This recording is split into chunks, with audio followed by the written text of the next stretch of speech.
বজবজে বজবজে এই মুহূর্তে রাজ্য বিজেপি সভাপতি সুকান্ত মজুমদার তথা কেন্দ্রীয় প্রতিমন্ত্রী সুকান্ত মজুমদারকে ঘিরে বিক্ষোভ চলছে। বজবজে সেই ছবি আমরা দেখাচ্ছি সরাসরি।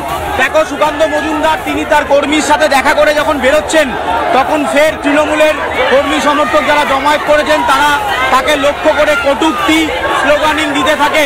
এমনকি বোতল ছোড়া হয় সুকান্ত মজুমদারকে লক্ষ্য করে। সেই ছবি এই মুহূর্তে আমরা দেখছি। একেবারে ধুমধুমার পরিস্থিতি। বজবজে আমরা রয়েছি। বজবজে সুকান্ত মজুমদার আসার আগে থেকেই জমায়েত ছিল তৃণমূলের। তারপর সুকান্ত মজুমদার আসার পর জমায়েত আরো বাড়ে।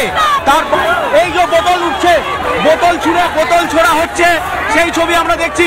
সুকান্ত মজুমদারকে লক্ষ্য করে বোতল ছোড়া হচ্ছে, বিজেপি কর্মীদের বক্তব্য জুতো পর্যন্ত ছোড়া হচ্ছে। ধুমধুমার পরিস্থিতি এই মুহূর্তে। বজবজে সুকান্ত মজুমদার রয়েছে, তাকে লক্ষ্য করে একদিকে বোতল, অন্যদিকে জুতো ছোড়া হচ্ছে। তৃণমূলের তরফে বিজেপি অভিযোগ করছে এই মুহূর্তে বিজেপি সুকান্ত মজুমদারকে একেবারে ঘিরে রেখেছে চারিদিক থেকে। এই মুহূর্তে তৃণমূলের কর্মী সমর্থক তারা বিক্ষোভ দেখাচ্ছে, সুকান্ত মজুমদারকে ঘিরে রেখে বিক্ষোভ। এবং এর মাঝখানে জুতো ছোড়া হয়, বোতল ছোড়া হয়।